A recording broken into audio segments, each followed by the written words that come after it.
कानून में ऐसे ऐसे बदलाव कर दिए कि हमारे गांव में कोई भी उठ के किसी को भी उठा के जेल में डाल दे रहा है। छोटी छोटी घटनाएं 151 में जेल में डाल दे रहा है। क्यों भाई? एक एक दो दो महीने 151 में काट रहा है। पुलिस वाले किसी को भी दारू में फंसा दिए, किसी को गांजा में फंसा दिए, किसी कुछ में फंसा दिए। तो हमारे गांव से कोई भी शिकायत ना थाने में जाएगी, ना थाने वाला हमारे गांव में आएगा। जो भी मामला है पहले गांव में ग्राम सभा में आएगा, ग्राम सभा में बैठ के हम उसका निराकरण करेंगे। और हमसे यही नहीं संभलेगा तो हम हमारे कितने ग्राम के बिठा देंगे? 84। कितने गांव को? 84 ग्राम सभा को बैठा लेंगे, है ना। 12 ग्राम सभा को बैठा लेंगे, 21 ग्राम सभा को बैठा लेंगे। जब इनसे भी नहीं निपटेगा तो 84 ग्राम सभा के मुकदमों को बैठा के उस मामले का निपटारा कर देंगे। और वहां भी नहीं हो रहा है, सामने वाला बोला कि मैं कोर्ट ही जाऊंगा, है ना, तो उसको फिर इजाजत देंगे कि जा भाई तू कोर्ट जा, हम निपट लेंगे फिर। तो जो हमने बैठ बैठ के प्रस्ताव बनाया, इसी को क्या बोलते हैं? कथन बोलते हैं। क्या बोलते हैं? न्यायपालिका में क्या बोलते हैं इसको? कथन बोलते हैं, पंचनामा बोलते हैं। तो हमने गांव वाले ने मिलके किया ना। अब 10,000 20,000 लोग मिलके किसी चीज का फैसला कर रहे हैं और न्यायालय में बैठ के जज, 2 जज 3 जज बैठ के फैसला कर रहे हैं, तो वो ज्यादा मान रहेगा कि 20,000 लोग मिलकर फैसला करे, वो ज्यादा मान? 20,000 संख्या में बात है ना। तो हम इस प्रक्रिया में आना चाह रहे हैं। तो हमारे क्षेत्र से यदि कोई रेत निकाल रहा है तो उस पे ग्राम सभा की परमिशन चाहिए।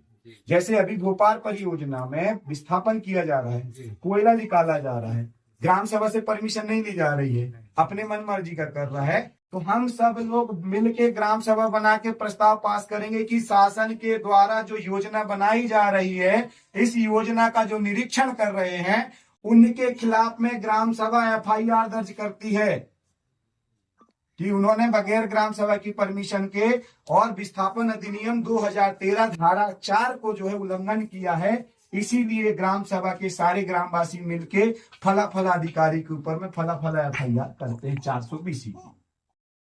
ठीक। तो कोई डैम बना पाएगा नहीं, हमको हमारी जमीन से कोई भगा पाएगा नहीं।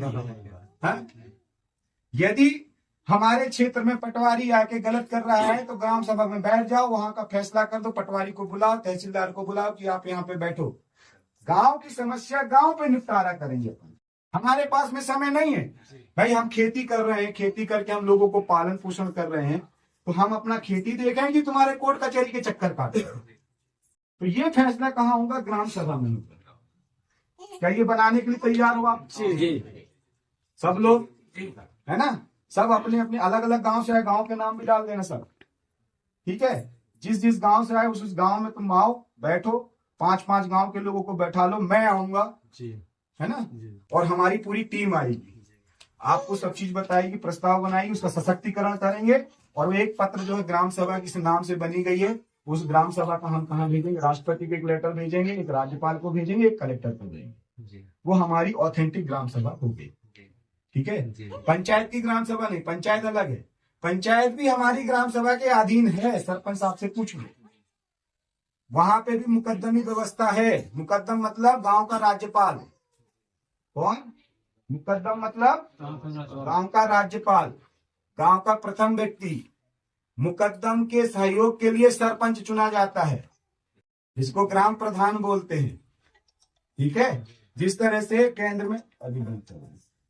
केंद्र में जो है राष्ट्रपति के लिए प्रधानमंत्री चुना जाता है, उसी तरह से ग्राम में मुकद्दम के लिए सरपंच चुना जाता है। मुकद्दम का चुनाव नहीं होता। मुकद्दम क्या होता है? अंतरिम सभा से बनता है। किससे बनता है मुकद्दम? अंतरिम सभा से मुकद्दम बनता है। गांव के लोग मिलके बनाते हैं कि भाई हाँ, ये व्यक्ति जो है कलेक्टर से बात करने के लिए सक्षम है, ये व्यक्ति जो है अपने क्या बोलते हैं सरपंच से बात करने के लिए सक्षम है, ये व्यक्ति गांव के विकास करने के लिए सक्षम है, ठीक है। अभी बात नहीं, ठीक है, ये हो गया। अब हमने ग्राम सभा तो बना ली, अब ग्राम सभा में पैसा कहां से आएगा? सही, ग्राम सभा में पैसा कहां से आएगा?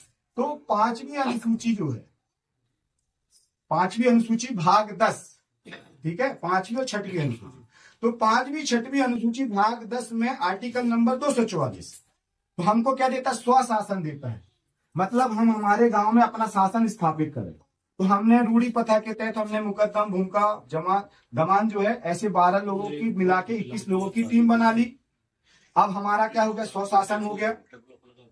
क्या हो गया हमारा? स्वशासन हो गया। दो चीजें आ गई अपने पास में, स्वशासन आ गया और मुकदमी व्यवस्था आ गई। अब क्या चाहिए हमको? फंड चाहिए।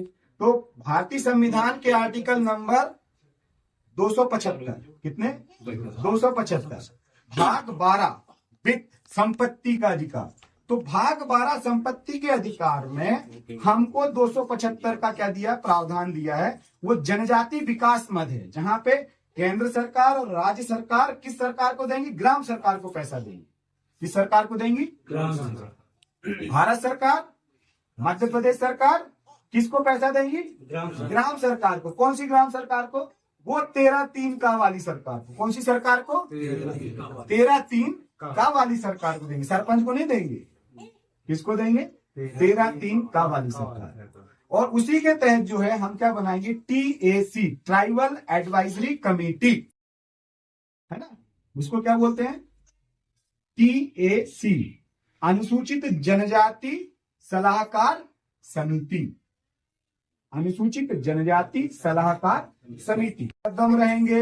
हमारे जैसे जिला अध्यक्ष हो गया, जिला उपाध्यक्ष हो गया, जो समाज के बीच में काम कर रहा है, जो समाज के बीच में उठ रहा है, बैठ रहा है, समाज की रीति नीति संस्कृति को जान रहा है, टुंडा मुंडा कुंडा की व्यवस्था को जान रहा है ना? जो हमारे क्या बोलते हैं, किसको जान रहा है? मिजान को जान रहा है। तो ऐसे लोग उस कमेटी में रहेंगे। गांव में हमारे बड़ा देव ठाना है या हमारा खेरोदाई ठाना है, तो उसको उसका जीर्णोद्धार करना है, बैठक व्यवस्था बनानी, सामाजिक भवन बनाना है, बच्चों को पढ़ाना है, बच्चों के लिए स्वास्थ्य, गांव के लोगों के लिए स्वास्थ्य सुविधा, रोजगार की सुविधा। तो वो कहां से मिलेगा फंड? उसके लिए बजट तैयार होता है 275 के तहत, और उस बजट की राशि को कहीं और खर्चा नहीं किया जा सकता। क्यों सरपंच साहब? 275 की राशि को ना तो आप दूसरे धार्मिक स्थलों में खर्चा कर सकते हो, ना तो उस राशि को जो है दूसरे जगह रोड बनाने में खर्चा कर सकते हो, कहीं नहीं। वो जनजाति क्षेत्र में ही खर्चा होगी। किस पे खर्चा होगी? जनजाति क्षेत्र में खर्चा होगी। तो आपके पास में शासन भी है, कानून भी है और पैसा भी है, लेकिन जानकारी नहीं, है ना? तो हम जब गांव गांव में इन बातों को रखेंगे, है ना, अपने मौलिक अधिकारों की बात को हम रखेंगे, ठीक है, तो हमको बेबाक बात रखने के लिए आर्टिकल नंबर 19 है। हमको कलेक्टर से, SP से, विधायक से, सांसद से, मंत्री से, इवन न्यायाधीश से भी बेबाक प्रश्न पूछने का अधिकार है। क्या है? प्रश्न पूछने का अधिकार है। शांतिपूर्ण आंदोलन करने का अधिकार हमको कौन देता है? भारतीय संविधान का आर्टिकल नंबर 19, है ना? तो 19 में 1, 2, 3, 4, 5 ऐसे वो दिए हैं। दूसरा चीज कि भारतीय संविधान में हमारे बच्चों के लिए शिक्षा आर्टिकल नंबर 21 में दिया है ना? और आर्टिकल नंबर 21 एक और चीज बोलता है, यदि हमें हमारे देह एवं प्राण को खतरा है तो हम अपनी रक्षा करने के लिए हम सामने वाले के ऊपर में बचाव के लिए क्या कर सकते हैं? प्रहार कर सकते हैं। क्या कर सकते हैं? बचाव के लिए प्रहार कर सकते हैं, ठीक है ना? लेकिन हमको कोई जानकारी नहीं। तो ये सारी जानकारी हमको हमारी मातृशक्तियों को भी देना है, पितृशक्तियों को भी देना है ना?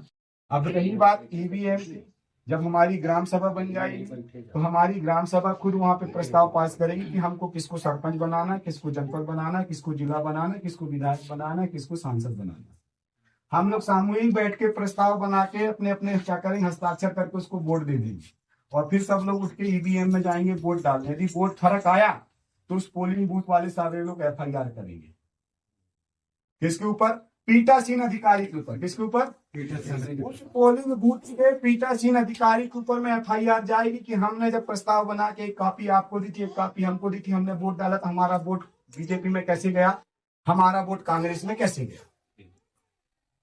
कौन FIR करेगा? ग्राम सभा, है ना? ग्राम सभा में रहने वाले वोटर्स, मतदाता, कि मेरा वोट चोरी हो गया, ठीक है? तो इन बातों को समझाना है। समझ में आ गई बात? अब रही मेरी बात कि मुझे चुनाव लड़ना है नहीं लड़ना है, वो आप तय करेंगे, लेकिन हमको 5 चीजों में काम करना है लगातार, ठीक है? पहला, बच्चों के लिए अच्छी शिक्षा। दूसरा, बड़ों के हाथ में रोजगार, युवाओं के हाथ में रोजगार। तीसरा, हर खेत को बिजली और पानी की व्यवस्था।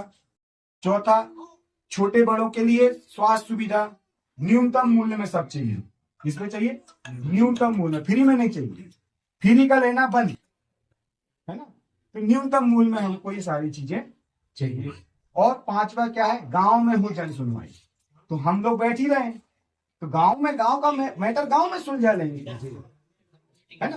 पटवारी को बुलाएंगे, लेटर देंगे ग्राम सभा के, भाई हमारी ग्राम सभा की बैठक फला फला दिन, जमीन के बहुत सारे विवादित मामले हैं, तहसीलदार और पटवारी को आदेशित किया जाता है कि आप इस डेट में उपस्थित होइए। ठीक है, वो कौन आदेश कर सकता है? मात्र ग्राम सभा। ठीक है, क्योंकि पटवारी का हल्का नंबर कहाँ है? हमारे गांव में। भाई हमारे गांव की सेवा करने के लिए उसको पटवारी बनाया गया है ना। तो उसका 7 दिन में 3 दिन कहाँ रहना चाहिए उसको? हमारे गांव में। हमारे गांव का व्यक्ति उमरिया नहीं जाएगा पटवारी को ढूंढने के लिए, हमारे गांव का व्यक्ति वहां नहीं जाएगा, क्या बोलते हैं, कहा, करकेली नहीं जाएगा, तहसील नहीं जाएगा, पटवारी आएगा हल्का नंबर में, बैठ इधर और हमारे गांव के लोगों की समस्या को सुन। ठीक है, हम एक दिन कलेक्टर को भी बुला लेंगे, कलेक्टर साहब आप आइए, पूरे गांव के लोग आपको आमंत्रित करते हैं कि हमारे लिए क्या क्या योजनाएं आप बना रहे हैं हमको बताइए। एक दिन जिला सीओ को बुला लेंगे कि जिला सीओ साहब आइए, आप हमारे गांव के ग्राम सभा में आइए, बैठिए, क्या क्या योजनाएं बनाई है बताइए।